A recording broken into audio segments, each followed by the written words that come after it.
Assalamualaikum warahmatullahi wabarakatuh. Bismillah walhamdulillah wassalatu wassalamu ala rasulullah. Pemirsa, jumpa kembali dengan channel Mekar, media edukasi, konsultasi, dan advokasi religi Kementerian Agama Kabupaten Kediri. Perbincangan kita pada hari ini adalah tentang quarter life crisis. Untuk lebih dalamnya dan tidak berlama lagi, mari kita ikuti perbincangan yang akan kita laksanakan. Selamat menikmati.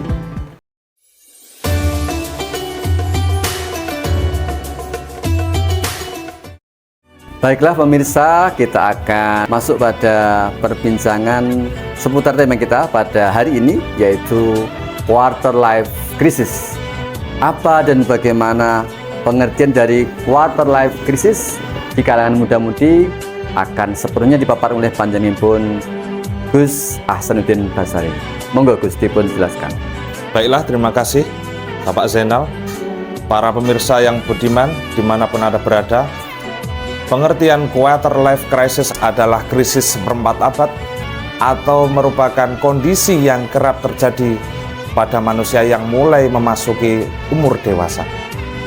Ia dianggap sebagai masa sulit yang harus dihadapi generasi muda mulai umur 20-30 tahun.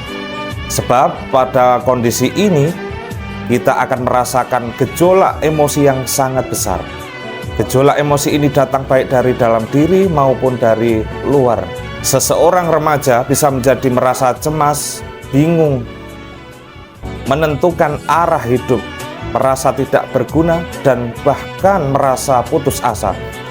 Pada kondisi tertentu, fenomena quarter life crisis membuat seseorang mempertanyakan dirinya akan eksistensinya sebagai seorang manusia.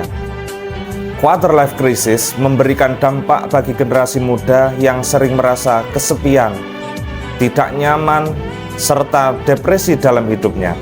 Ini merupakan fase penting yang harus dilewati dan menjadi bagian dari mengenali diri sendiri lebih dalam, serta mempersiapkan segala kemungkinan yang akan terjadi di masa depan.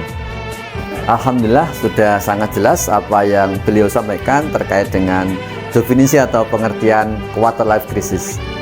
Gus, selanjutnya sesungguhnya muda-mudi kita hari ini kan banyak yang mengalami hal itu, ya, masa atau mengalami masa quarter life crisis. Sesungguhnya hal-hal apa sih yang memicu, ya, yang menyebabkan mereka mengalami kondisi seperti itu? Baiklah Bapak Zainal, ada beberapa kondisi yang memicu terjadinya quarter life crisis. Yang pertama biasanya masalah pekerjaan atau finansial. Jadi orang itu bingung kerja apa, apalagi tidak punya modal untuk usaha apa. Itu salah satu faktor menjadikan krisis quarter life. Yang kedua, merencanakan karir dan masa depan. Kita tahu anak muda itu biasanya yang masih labil, belum jelas nasibnya, sehingga berpikir aku besok kerja apa atau bagaimana ke depannya. Nanti sekolah jurusan agama, taunya ke sawah, semacam itu. Jadi itu juga termasuk penyebab quarter life crisis. Yang ketiga, menjalani hidup mandiri untuk pertama kalinya. Jadi ketika kita kuliah, biasanya di rumah, sebelum kuliah kita di rumah, hidup bersama orang tua. Kemudian kita kuliah di jauh sana, sehingga hidup sendirilah. Itu juga menyebabkan kita ada rasa quarter life crisis yang dialami seseorang itu. Yang keempat, menjalani hubungan romantis yang pertama kalinya. Jadi ketika kita kenal seseorang yang kita cintai, kemudian ternyata dia selingkuh atau bagaimana, itu pun juga menyebabkan krisis quarter life. Kemudian kita melihat teman sebaya sudah mencapai impian yang lebih dulu. Jadi kita inginnya punya rumah sendiri atau punya mobil. Nah, ternyata teman kita seangkatan kita sudah sukses duluan. Lah, itu pun menyebabkan kita quarter life crisis, di mana kita tidak sama seperti teman kita. Yang terakhir yaitu membuat keputusan pribadi, yang mana terkadang kita itu masih bingung juga. Kita ikut pendapat keluarga atau di tengah-tengah masyarakat, sedangkan keinginan kita seperti ini, keinginan orang tua seperti itu, akhirnya tidak ketemu. Maka itu juga termasuk penyebab quarter life crisis. Oh, jadi begitu ya, beberapa pemicu mengapa muda-mudi itu mengalami quarter life crisis. Selanjutnya Gus, kalau sudah ada pemicu seperti itu, akhirnya berdampak pada diri muda-mudi itu. Sesungguhnya kemudian bagaimana ciri yang bisa ketahui bahwa seorang muda-mudi itu sedang mengalami masa seperti itu? Apa saja ciri-cirinya, Gus? Adapun beberapa tanda yang mungkin bisa kita ketahui tentang seseorang atau remaja atau seseorang pemuda mengalami quarter life crisis. Yang pertama itu kita bisa mengetahuinya dari seringnya merasa bingung mengenai masa depannya. Yang kedua, yaitu merasa terjebak dalam situasi yang tidak disukai. Yang mana ketika semisal kita ketika kuliah jurusan teknik, tapi kenyataannya ketika kita kerja ternyata kita dihadapkan sebagai operator atau sebagai sales. Nah, itu semacam yang tidak disukai oleh kita. Yang ketiga, sulit membuat keputusan ketika dihadapkan dengan beberapa pilihan. Contohnya, ketika kita dihadapkan dua pilihan yang sama-sama kita sukai, tapi kita harus memilih satu saja. Nah, itu juga membuat kita galau, galau atau quarter life crisis. Adapun yang keempat, kurang motivasi dalam menjalani aktivitas hidup. Misalnya, kita ketika merasa males, bosen, kita tidak dapat support entah dari keluarga atau sekitar kita, sehingga kita boring gitu. Jadi itu juga tanda-tanda seorang mengalami quarter life crisis. Yang kelima,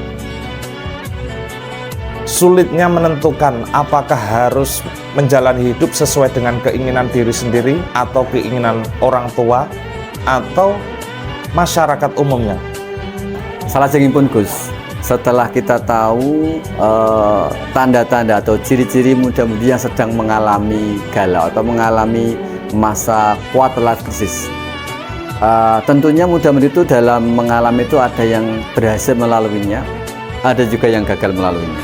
Nah, bagaimana kemudian ketika muda-mudi itu yang gagal melalui masa itu, apakah akan bisa menimbulkan perilaku negatif, dan apa saja contoh perilaku negatif muda-mudi yang mengalami kegagalan dalam menjalani masa quarter life crisis itu?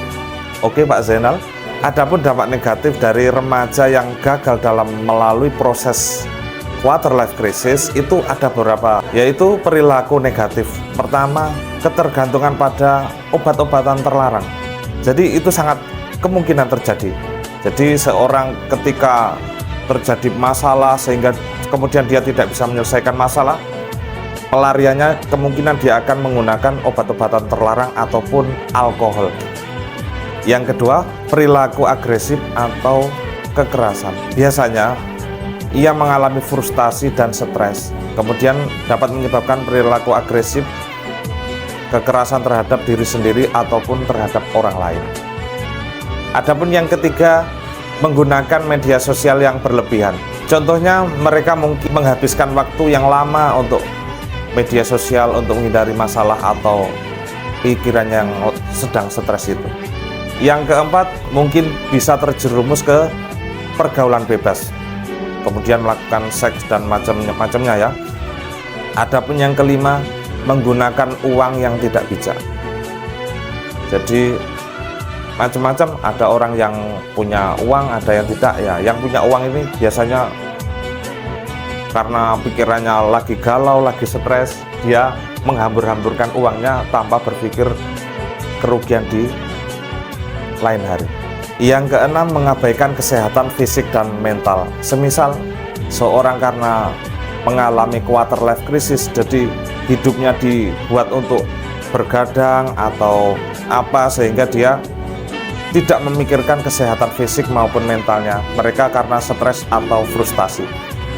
Kemudian perilaku negatif yang terakhir yang mungkin disebabkan dari krisis diri, yaitu menggunakan bahasa yang kasar. Kalau di kita itu mungkin misuh, ya, berkata kasar, nggak tahu-tahu orang lain diumpat, dihina, dipisui. Nah, hal semacam itu karena efek dari ketidakmampuannya untuk menjalani proses quarter life crisis. Wah, ternyata banyak sekali nih Gus G, dampak negatif yang bisa terjadi oleh muda-mudi yang gagal mengalami krisis diri atau gagal melalui masa-masa krisis diri mereka. Nah, semoga menjadi pembelajaran buat kita orang tua, juga bagi Anda pemirsa muda-mudi. Ingat bahwa Anda harus mampu melalui masa quarter life crisis dengan sebaik-baiknya. Oke, kita akan terhubung kembali dengan narasumber berikutnya.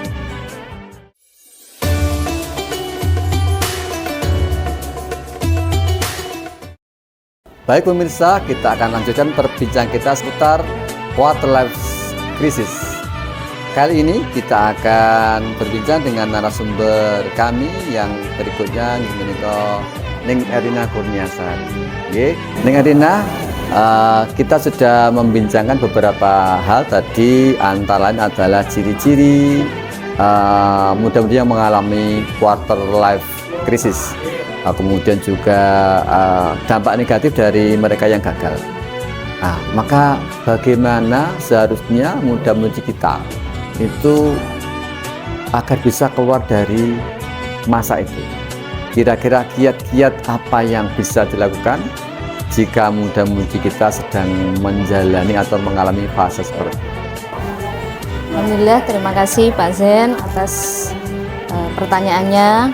Di sini saya akan menjawab dari pertanyaan tersebut. Apa sih kiat-kiat yang bisa kita lakukan untuk mereka yang lagi menghadapi atau mau menghadapi yang namanya quarter life crisis? Karena quarter life crisis sendiri setiap orang pasti menjalaninya. Nah, yang pertama, tips yang pertama itu yang bisa kita lakukan adalah stop membandingkan diri kita dengan orang lain.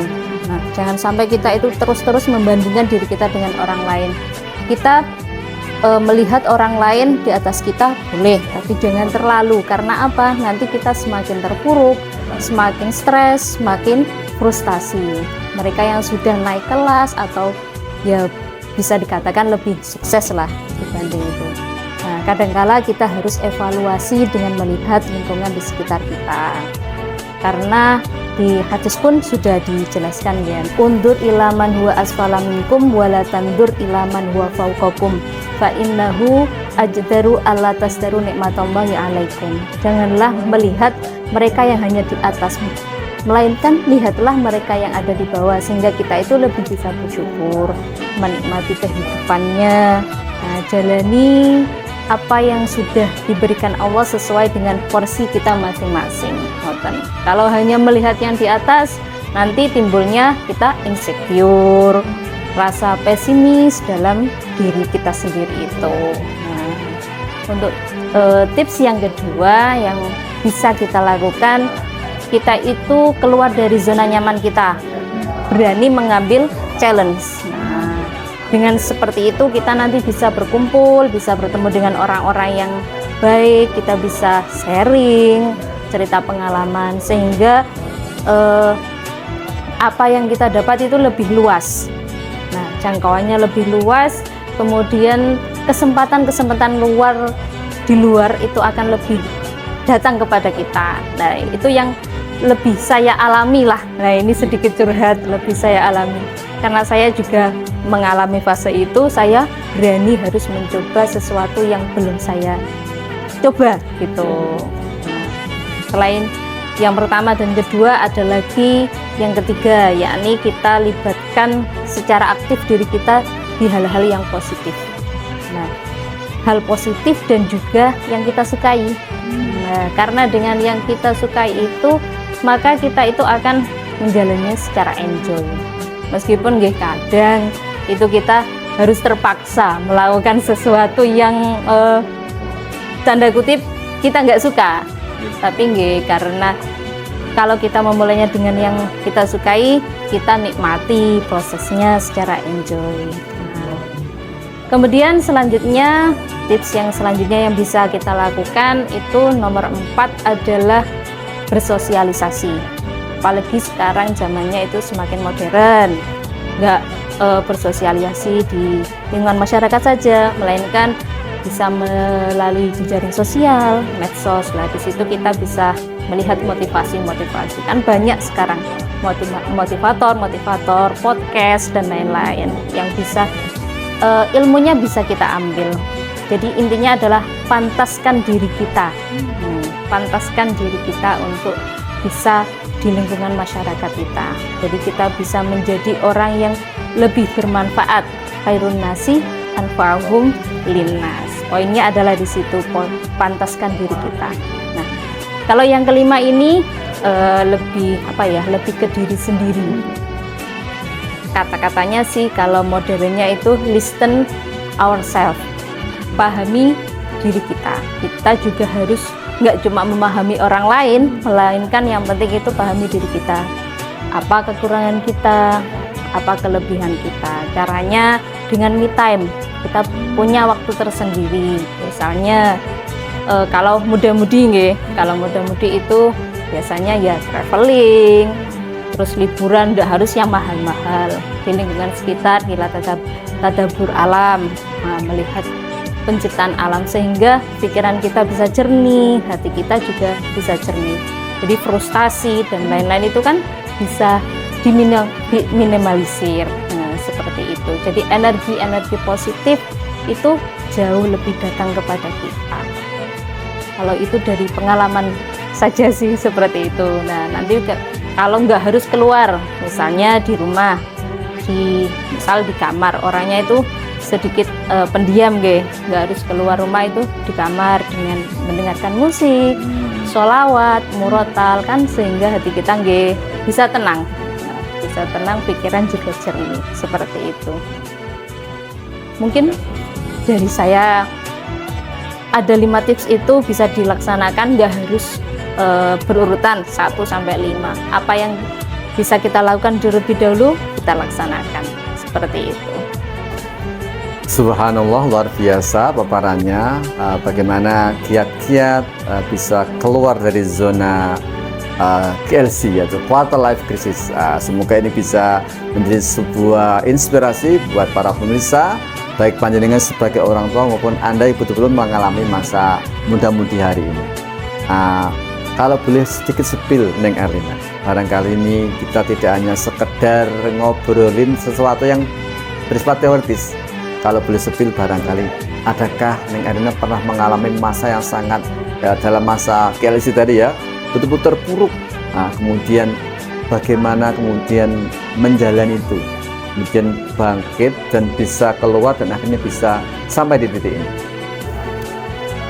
Kalau dari saya pengalaman pada waktu dulu ya biasa ketika kita disuruh untuk pada waktu aliyah, nah itu awal pertama KLC saya bingung mau ambil jurusan apa sih.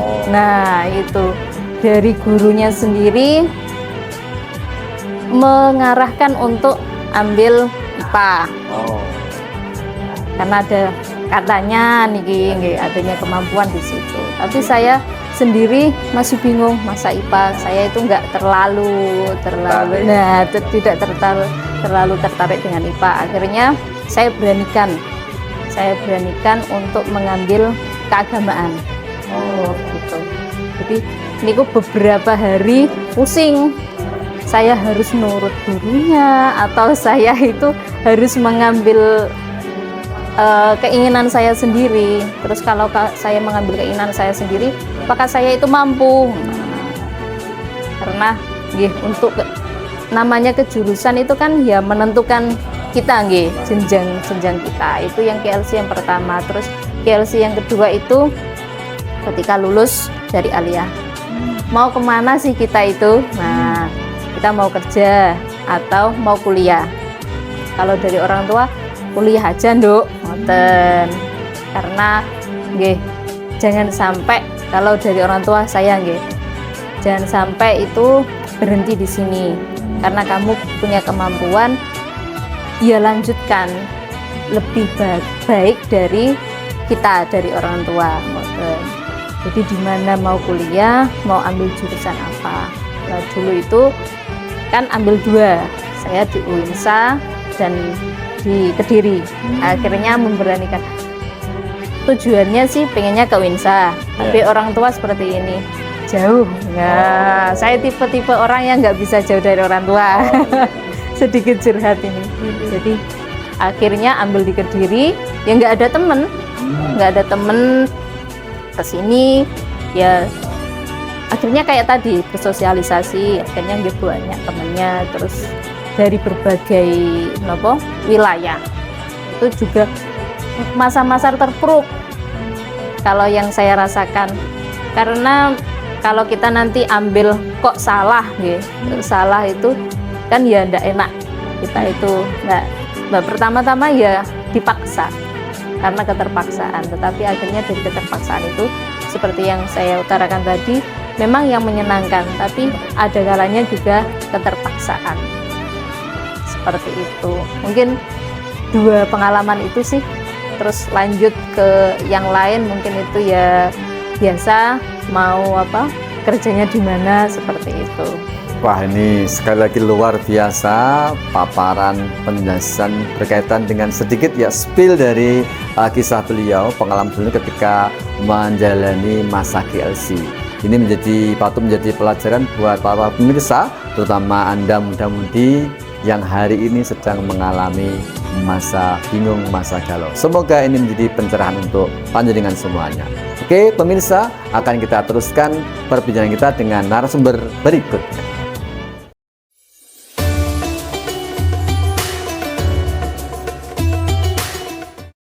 Kali ini kita akan berdiskusi dengan narasumber kami dari Kantor Urusan Agama, beliau juga seorang penyuluh, nggih menika panjenengan Bapak Kyai Adam. Nggih, Pak Adam, dalam era saat ini di mana muda-mudi kita begitu rawan rentan dengan yang namanya gangguan untuk pendangkalan keimanan. Bagaimana sesungguhnya merangkul muda-mudi kita, kemudian mengajak mereka memperkuat imannya? Bagaimana ini? Terima kasih pertanyaannya.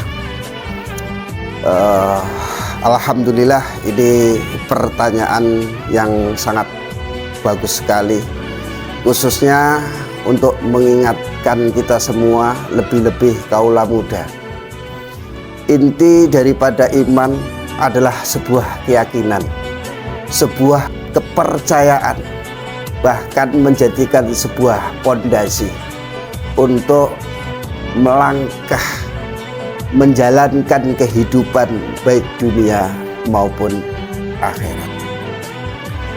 Salah satu yang harus betul-betul kita pikirkan, khususnya kaula muda, tentang memperkuat keimanan adalah kita jangan terlena terhadap masalah dunia, karena kullu ad-dunya ra'su kulli khoti'atin. Dunia inilah pangkal dari segala keluputan. Intinya kita boleh untuk menguasai dunia, tapi jangan sampai dunia itu menguasai hati kita, sehingga dengan demikian kita akan selalu bisa menambah keimanannya, karena iman itu yazidu wa yanqus, bisa bertambah, bisa berkurang. Kapan iman itu bertambah? Manakala melakukan hal-hal yang positif, melakukan ibadah, baik ibadah mahdoh, ibadah kepada Allah Subhanahu wa Ta'ala, ataupun hal-hal positif dengan sosial. Ini termasuk ibadah sosial. maka di saat itulah iman akan menjadi kuat dan akan menjadi bertambah. Dan sebaliknya, apabila kehidupan ini banyak digunakan untuk hal-hal negatif, maka sadarilah bahwa pada saat itu juga iman kita berarti sedang menurun. Alhamdulillah, di bulan Ramadan ini, di bulan puasa ini, salah satu ibadah yang menguatkan iman kita adalah puasa, sebagaimana hadis Rasulullah Shallallahu Alaihi Wasallam, man soma imanan wahtisaban ghufira lahu ma taqaddama min dambih, yang artinya barang siapa yang berpuasa dengan iman dan betul-betul mencari ridho dari Allah Subhanahu wa Ta'ala, maka akan mendapatkan ampunan dari Allah Subhanahu wa Ta'ala. Itulah sekilas tentang bagaimana perkuat keimanan. Artinya khususnya kaula muda untuk menjaga keimanan ini boleh dalam kehidupan kita ini mencari kesenangan, tapi jangan terlalu bersenang-senang, artinya berpoya-poya. Ini supaya kita, anak-anak muda kita aman, tetap berjalan sesuai apa yang diridhoi oleh Allah Subhanahu wa Ta'ala. Demikian sekilas penjelasan saya. Luar biasa sekali penjelasan dari Bapak Yai Adam terkait bahwa keimanan muda-mudi cenderung fluktuatif ya, kadang naik kadang turun. Intinya bahwa iman itu al-imanu yazidu bit-ta'ah wa yanqusu bil maksiyah. Sudah sampai paparan dengan jelas tadi. Untuk berikutnya ya Adam, ini fenomena dan fakta muda-mudi hari ini itu sangat sulit sekali ya, sangat sulit sekali untuk kemudian mereka mau aktif di masjid, di mushola ya, atau bahkan justru kemudian mereka teralihkan. Jadi mereka hari ini banyak sekali yang justru ramai-ramai tidak mau mendekati masjid mushola, tidak mau mendekati, malah mendekati tempat-tempat yang lainnya. Nah ini bagaimana kemudian ke depan kiat-kiat merangkul muda-mudi kita untuk kemudian bagaimana mereka mau kembali dan mau kembali untuk mencintai tempat ibadah. Ya, terima kasih. Ini pertanyaan yang kedua juga sangat luar biasa. Kita ingat di era 80-an, 90-an, kita sangat senang sekali. Bahkan kita tidur di tempat ibadah, kita rebutan untuk azan, bahkan istilahnya kalau di kampung rebutan nabu beduk ataupun gentong. Betapa asiknya, apalagi di bulan Ramadan ini.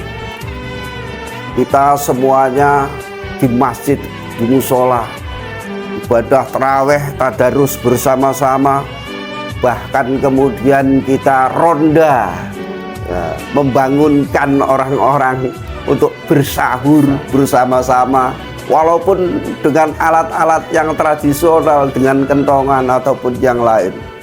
Tapi generasi muda sangat luar biasa pada zaman itu. Lah, sekarang mulai ada kekrisisan ataupun krisis khususnya kaula muda untuk cinta kembali kepada tempat-tempat ibadah atau masjid. Mungkin inilah tantangan di era digital, di era media sosial ini.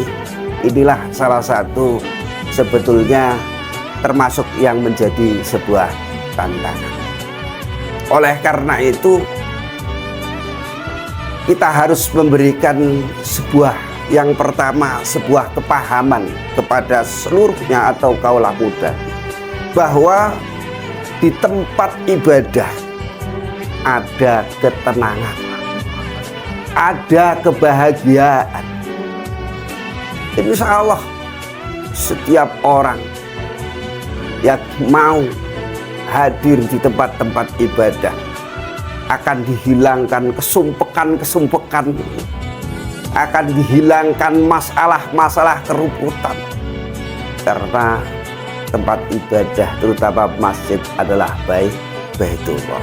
Maka satu yang sekali lagi yang harus menjadikan penekanan bahwa di tempat ibadah ada ketenangan, di tempat ibadah ada kebahagiaan. Yang kedua, di zaman yang serba canggih ini, mungkin anak-anak muda bisa menggagas sebuah kegiatan-kegiatan yang positif. Akan tetapi mohon maaf, ini khususnya bagi orang-orang yang sepuh, berilah kesempatan anak-anak muda itu supaya jangan minder, apalagi anak-anak muda yang mempunyai talenta, mempunyai kualitas. Berilah kesempatan. Jangan ada pikiran bahwa yang ngimami itu harus orang tua, yang khutbah harus orang tua. Kalau mereka mampu, walaupun masih muda, ini berilah kesempatan kepada mereka, sehingga ini akan kembali mencintai, tidak merasa minder, merasa dihargai, memang masih banyak, walaupun tidak semua. Ada orang-orang yang berpikir bahwa yang mengelola harus orang-orang sepuh, sing imami harus orang-orang sepuh, sehingga anak muda tidak mau lagi karena tidak ada kesempatan, gitu loh. Oleh karena itu saya sangat berharap sekali, mari kaulah muda, kita sebisanya kita makmurkan masjid musola. Saya merindukan khususnya tahun-tahun 90-an pada saat itu. Betapa indahnya kita di tempat ibadah. Yang jelas ketika kita sering berkunjung, kita hadir di tempat ibadah, insya Allah Allah akan memberikan keselamatan. Lah, oleh karena itu Kanjeng Nabi Muhammad Sallallahu Alaihi Wasallam ketika melakukan perjalanan spiritual yang kemudian disebut dengan Isra Mi'raj, itu minal masjid ilal masjid, dari masjid ke masjid. Ini sebuah gambaran sesungguhnya kehidupan ketika kita awali dengan tempat ibadah menuju tempat ibadah. Inilah sebuah perjalanan yang akan memberikan kebahagiaan baik dunia maupun akhirat. Itu mungkin sekilas, dan insya Allah sebetulnya banyak hal lagi, belum lagi ayat-ayat ibun Allah, diantaranya innama ya'muru masajidal man amana billahi wal yawmil akhir, dan lain sebagainya. Mari para anak-anak muda, apalagi lulusan-lulusan pesantren, kita ikut andil dalam memakmurkan, menjadi remaja masjid, bahkan menjadi garda terdepan untuk memakmurkan masjid. Sekian jawaban singkat dari saya. Demikian pemirsa apa yang telah dipaparkan oleh Yai Adam, luar biasa, dan juga memberikan semacam sinyal buat kita kawula tua, jangan hanya memonopoli, jangan merasa bahwa masjid itu hanya layak untuk orang-orang tua, maka kita harus berkolaborasi, memberi kesempatan kepada mereka yang muda. Baiklah pemirsa, kita akan berjumpa dengan narasumber berikutnya.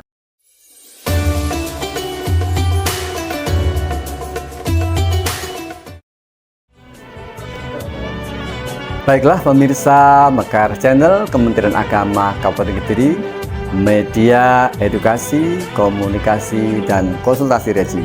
Tiba saatnya kita akan mengulik, mempertanyakan cara mendalam, dan bagaimana kita melakukan kajian, pengamatan kepada muda-mudi kita. Bunyai, hari-hari ini dewasa ini banyak sekali muda-mudi kita, remaja-remaja yang mengalami namanya masa galau. Masa galau sehingga mereka kadang bingung, kemudian juga ada rasa sedih, ada juga mangkal dengan dirinya. Mengapa? Karena mereka itu tidak bisa menentukan pilihan, tidak bisa keluar dari kebingungan. Sebetulnya bagaimana agama Islam mengajarkan bagaimana menentukan pilihan, bagaimana mengambil pilihan ketika dalam kondisi yang bingung seperti itu. Baik, terima kasih. Assalamualaikum warahmatullahi wabarakatuh. Pemirsa Mekar dan kaum muslimin dimanapun berada, apa yang telah panjenengan sampaikan itu memang ada. Sebenarnya nggak harus semua itu mengalami seperti itu. Berawal dari kita tingkatkan iman dan takwa dulu, semua itu akan berjalan dengan baik-baik saja, karena Allah sudah berfirman, wa may yattaqillaha yaj'al lahu makhraja wa yarzuqhu min haitsu la yahtasib. Siapa saja yang takwa pada Allah Subhanahu wa taala, maka akan dihilangkan semua masalah, dihilangkan semua keruwetan yang ada pada kita. Wa yarzuqhu min haitsu la yahtasib, dan akan diberikan rezeki yang tidak kita sangka-sangka. Dari situ, kalau kita takwa, semua orang punya masalah. Kita sekolah, putus sekolah juga masalah. Lulus sekolah, tidak punya pekerjaan juga masalah. Sudah waktunya nikah, belum dapat jodohnya masalah. Kita punya anak, belum menikah masalah. Sudah menikah, nggak punya anak juga masalah. Semua itu punya masalah. Yang miskin punya masalah, yang kaya juga seperti itu. Ketika kita takwa, masalah itu belum datang kepada kita, Allah sudah mengurai masalah itu. Sehingga nyaris orang yang alim itu tidak punya masalah. Sebenarnya ada. Di masjid tempat ibadah pun tempat yang baik juga punya masalah. Jadi sarannya adik-adik yang mengalami masa krisis itu tingkatkan dulu takwanya dan keimanan. Iman kita, ketika kita imannya kuat, maka masalah apapun, senakal apapun, nanti pasti ada jaminan kita kembali kepada Allah. Nah, ciri-cirinya orang yang beriman itu seperti apa? Nasbiru alal bala. Jadi dia itu kan termasuk bala, yang galau dan lain sebagainya itu bala. Jadi sabar menghadapi bala. Ketika iman kita kuat, kita bisa sabar, jadi kita bisa menyelesaikan masalah itu. Yang nomor 2, wa nashkuru ala rohoi. Bersyukur atas kelonggaran atau nikmat yang telah Allah berikan. Nah, nikmat itu enggak hanya duit. Biasanya orang kalau menilai nikmat itu uangnya banyak, kesehatan, kita nggak punya masalah yang berat, itu sudah termasuk rezeki. Ya, bagaimana kita pandai mensyukurinya? Sebanyak, seluas apapun rezeki yang sudah kita terima, ketika kita tidak pandai bersyukur, maka kita nol, miskin. Sebaliknya, walaupun sedikit, tapi kita pinter mensyukuri, maka seakan kita nggak ada kekurangan apapun, termasuk masalah seperti itu. Dan ciri iman lagi, wanardo bil qadha, ridho dengan takdir yang telah Allah berikan. Itu tadi sudah takdir. Berarti ini belajar nggak hanya dari buku atau saya belajar dari pengalaman sendiri. Waktu itu umur segitu saya nggak pernah merasakan galau, karena saya belajar mengalami jalani hidup itu normal aja, step by step seperti itu sehingga selesai. Jadi nggak ada sampai galau. Kewajiban kita itu kan berusaha. Jadi nggak usah target setelah saya berusaha nanti harus seperti itu, harus sukses, harus tercapai tahun sekian, itu nggak perlu, nggak boleh, bahkan itu hak prerogatifnya Allah. Jadi kewajiban aja dulu kita jalankan. Terus begini, Gus, ketika mereka sudah kemudian kembali kepada agama, artinya bahwa mereka senyampang punya basic takwa, insya Allah mereka akan menjalani masa-masa seperti itu, akan bisa melalui dengan.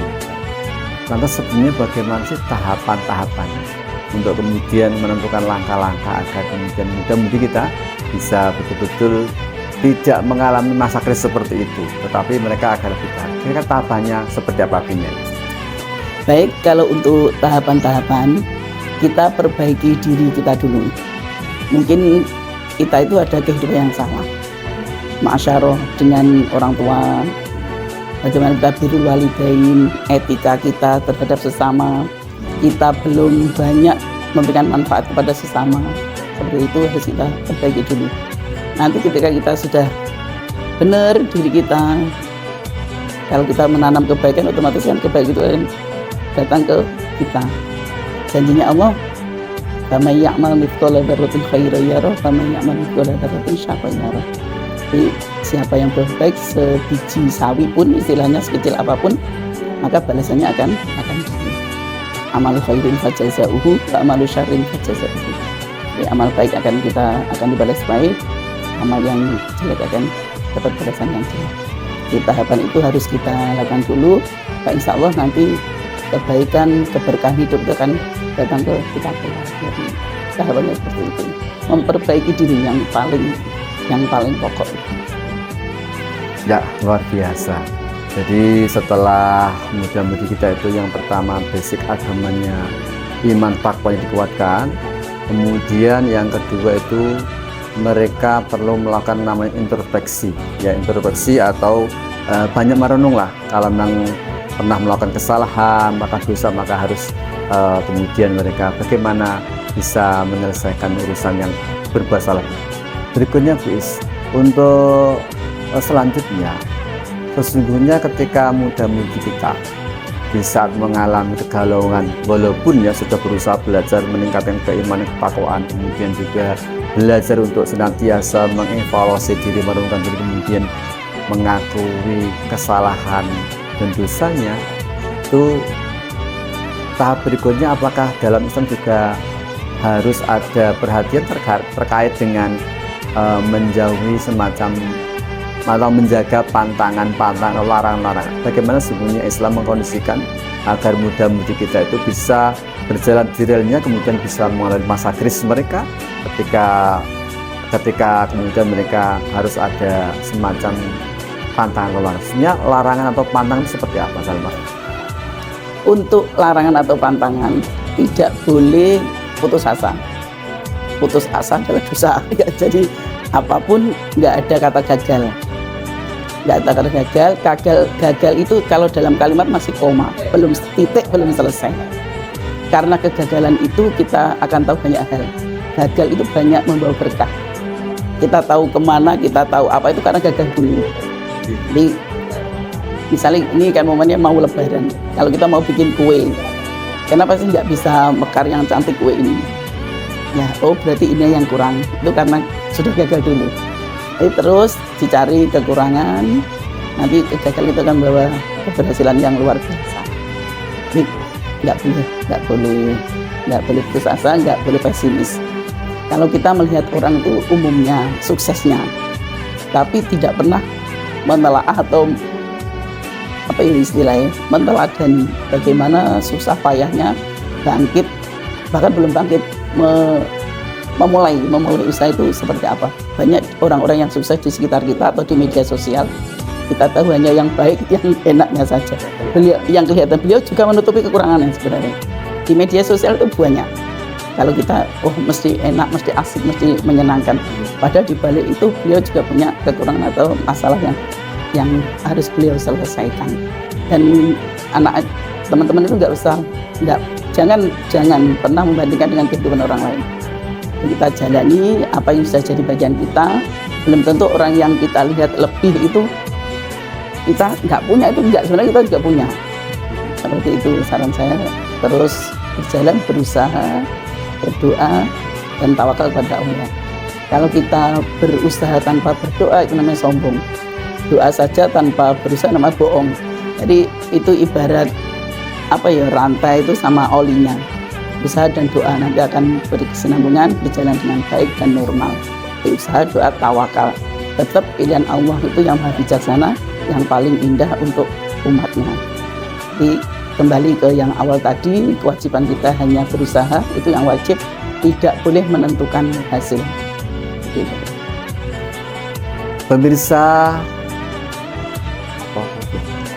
Pemirsa Mekar Channel Kementerian Agama Kementerian Diri, demikianlah penjelasan dan paparan dari Bunya Istiqomah. Semoga bisa kita ambil hikmah dan pelajarannya.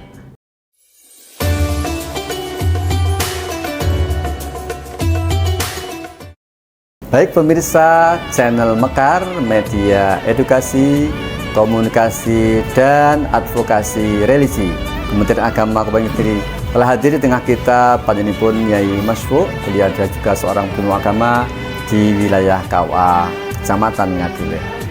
Yai Masyfuq berkaitan dengan tema kita pada hari ini, yaitu krisis life bagi muda-mudi kita.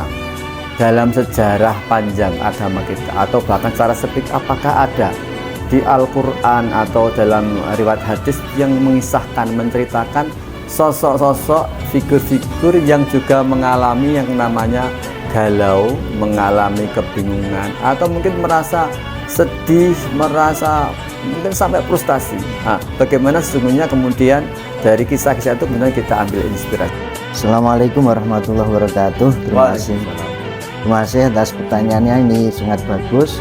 Jadi apakah ada kisah di Al-Quran ataupun hadis mengenai tentang kepribadian seorang, terutama ada pemuda dan pemudi yang di sana kan ada kekhawatiran, ada kekrisisan dalam diri untuk menemukan jati diri masing-masing.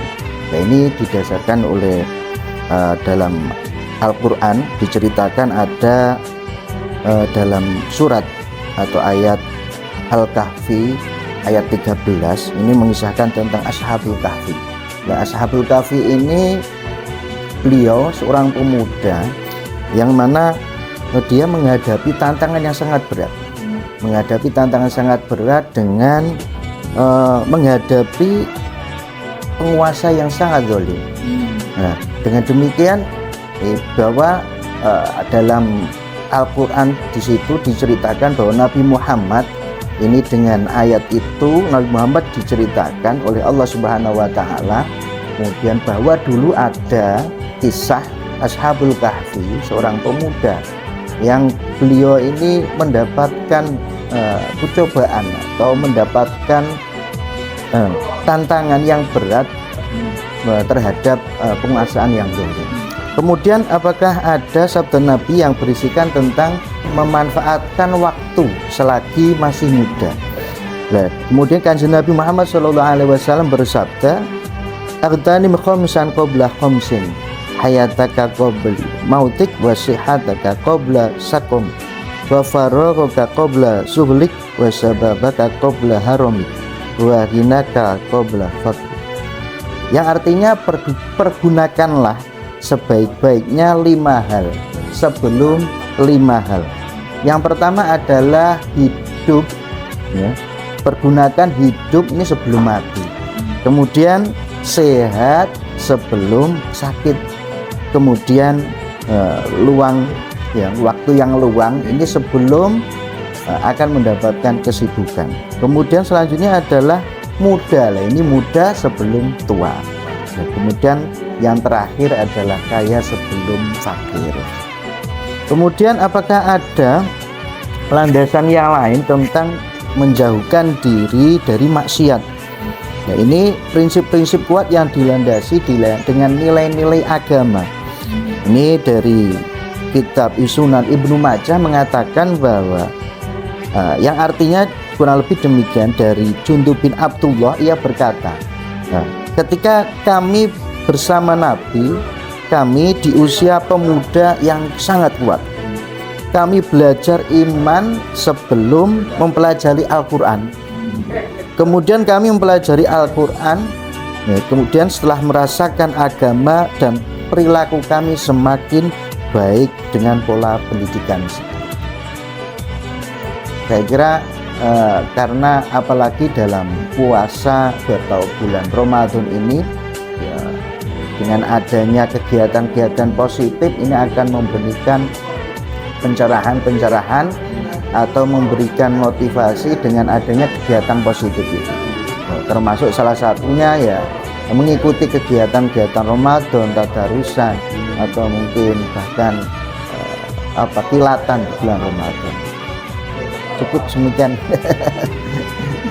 Ya, luar biasa apa yang disampaikan Yai Masyfuq tadi. Ternyata betul di dalam Al-Quran ada kisah-kisah, contoh-contoh. Di antara disebutkan ada kisah Ashabul Kahfi. bagaimana kemudian mereka menjalani hidup di tengah tekanan pemerintah yang belit. Semoga ini menjadi inspirasi untuk kita para penurut agama, bagaimana kita memberikan edukasi, memberikan informasi, juga memberikan penguatan kepada muda-mudi kita. Semoga ada nilai guna manfaatnya. Selamat berjumpa kembali dengan figur Ustadz yang berikutnya.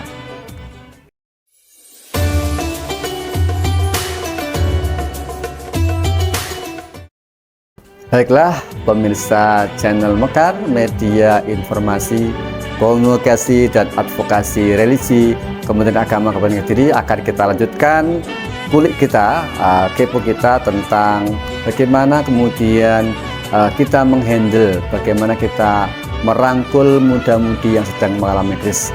Telah hadir di tengah kita penyanyi pun Yai Muhsin Al-Hafi. Kebetulan beliau punya satu program yang bagus sekali, yaitu ngaji posoan. Gus, kalau dalam sejarah panjenengan, sebetulnya apa yang melatar belakangi panjenengan menyelenggarakan ngaji posoan? Assalamualaikum warahmatullahi wabarakatuh. Langsung saja saya memulai atau melatar belakangi program ngaji posoan.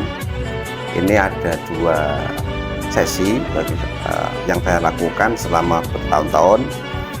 Di bulan Ramadan ada sesi orang-orang sepuh, ya. Ada juga sesi para pemuda Gen Z itu, ya. 2 kategori ini saya lakukan pada 2 tempat yang berbeda. Terutama untuk yang muda-muda ini saya lakukan sudah hampir 20 tahun. Saya lakukan 20 tahun. Ini berawal dari anak-anak muda yang pada waktu itu pada bulan Ramadan ini tidak ada kegiatan. Artinya kegiatan-kegiatan yang kurang positif lah.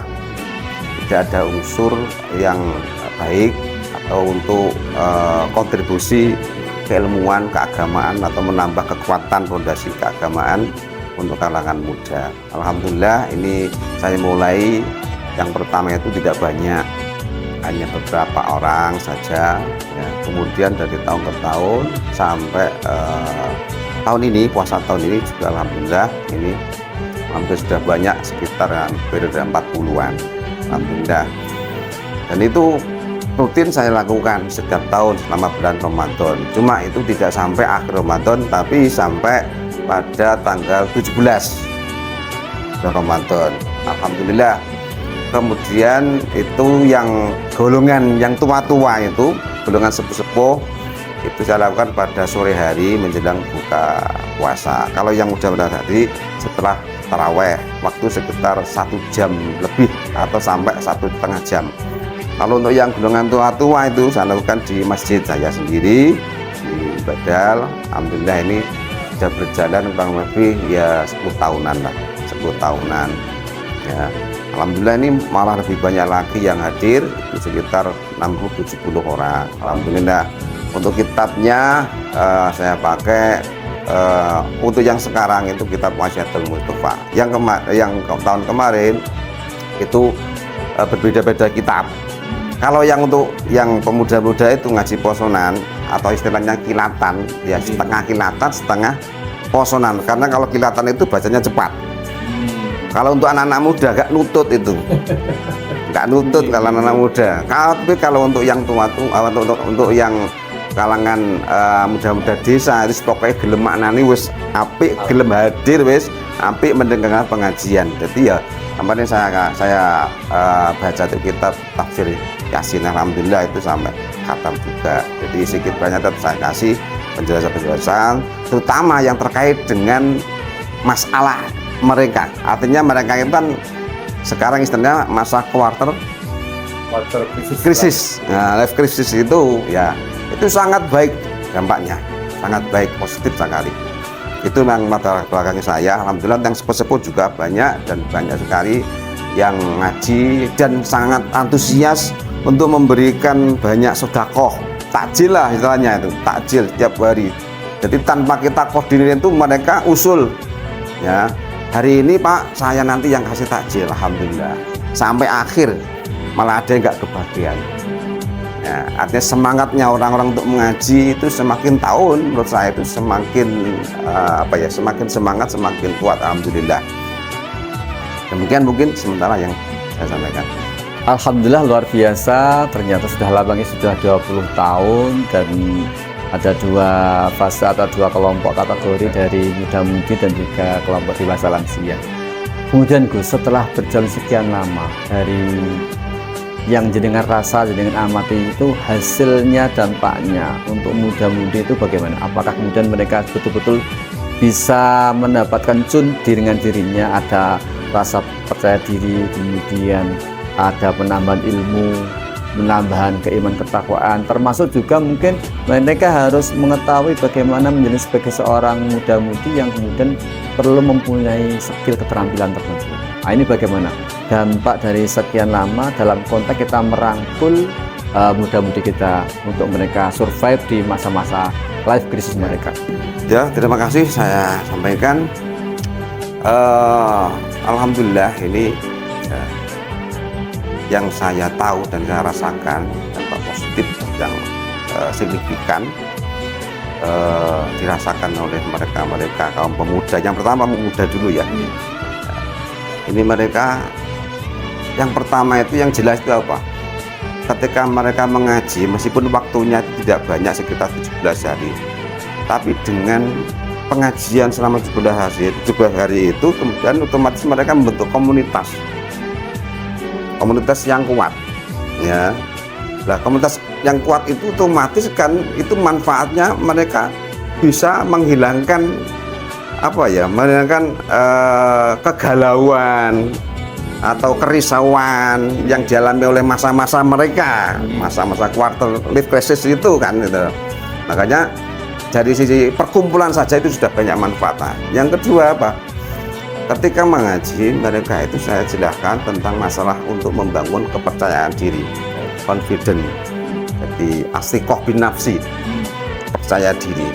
Apalagi masa-masa mereka itu kan masa krisis bagi mereka ya, ketika umur 20 sampai 30 tahun kan ya. Nah itu alhamdulillah itu ya, yang penting bagi mereka itu ya satu mendapatkan siraman rohani ya, atau manfaat atau kekuatan spiritual yang mereka dapatkan untuk menghilangkan kegalauan, keresahan ya, atau kesusahan, prihatin jalan-jalan bagi mereka untuk memilih mana yang baik atau pilihan yang harusnya dia lakukan, yang dia pilih apakah datang seperti itu ya. Alhamdulillah dari sisi itu mereka semakin percaya diri.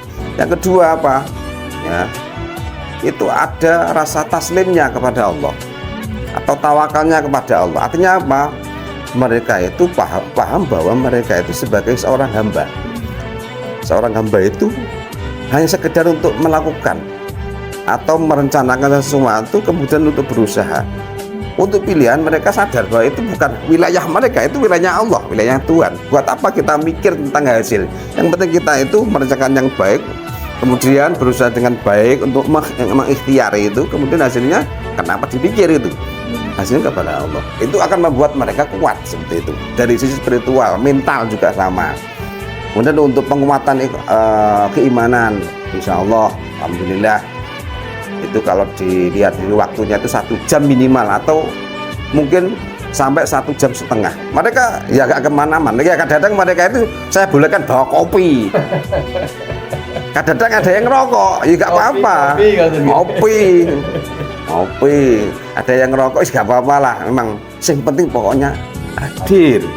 Ya, daripada mereka di rumah atau di jalan-jalan, di perempatan, montoran, mereka hadir di situ mendengarkan, ada yang maknani bahwa kitab, ada yang enggak masalah bagi saya, yang penting mau hadir, alhamdulillah hadir. Ya, memang lebih banyak yang putri, yang laki-laki sedikit, cuma itu mereka yang saya senang itu apa? Mereka istiqomah hadir, itu nilai plus. Ya, maksudnya apa? Zaman sekarang itu ada anak muda, laki-laki terutama, yang mau ngaji posona itu sudah langka.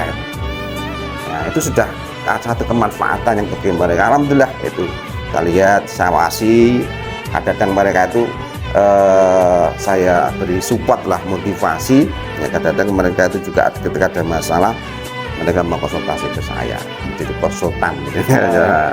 Nah, itu yang mudah. Untuk yang sepuh-sepuh itu ya, alhamdulillah yang sepuh-sepuh itu dari sisi penguatan keimanan otomatis lah, mereka itu kan orang-orang sepuh antara umurnya 40 ke atas lah sampai 60 mungkin, atau sampai ada yang lebih sepuh lagi ya, otomatis mereka itu hadir di situ maghrib, di situ buka sampai ngisak sampai taraweh. Ini seperti mondok itu, mondok Ramadan. Alhamdulillah itu kan berarti ada nilai plusnya. Mereka mau hadir di masjid itu kan sudah sangat baik sesuai dengan doanya Kanjeng Nabi itu ya. Jadi man huda ilal masjidin ya, la yuditu illa ayat alamu khairan au ya'limahu. Mereka siapa yang datang ke masjid dengan tujuan untuk belajar kebaikan, au yu'allimahu, atau mengajarkan kebaikan. Apa fadilahnya ya? Fadilahnya adalah seperti orang yang haji dan umroh. Nah, mereka saya kasih support seperti itu. Haji sekarang mahal ya, mahal, tapi dengan panjenengan hadir ke masjid itu ya, niat belajar ilmu atau mungkin sholat jamaah atau tarawih tadarus, itu sudah sama nilainya dengan ibadah haji, yaitu dengan semangat ya. Kemudian yang kedua, untuk yang sepuh itu apa ya, orang sepuh itu kadang lucu, kadang jagungan sing demon, kadang masalah mati ya, dengan masalah negak putu anak yo mati, yo dipikir kuwi beda dengan anak muda ya. Anak orang tua itu dipikir apa ya, urusan anak putu mati. Nek cah enom ndak, nek cah enom sing dipikir besok orang pikir mati. Dan alhamdulillah itu sudah saya lakukan, manfaat sangat banyak saya rasa. Mungkin lebih banyak lagi yang belum saya ya tidak bisa saya utarakan sekarang. Itu. Terima kasih gitu. Ya, demikian pemirsa, luar biasa jawaban dari Yai Muhsin. Beliau punya perhatian, kepedulian bagaimana merangkul, mengkondisikan muda-mudi yang sedang mengalami masa krisis. Salah satu langkah beliau adalah mengadakan kegiatan yaitu ngaji posonan atau ngaji gelatan. Apakah di tempat panjenengan sudah seperti itu, atau mungkin punya visi atau kegiatan lainnya? Nah, kami tunggu respon dari panjenengan. Oke, selamat menikmati dan selamat bergabung di dialog dengan tokoh dan figur berikutnya.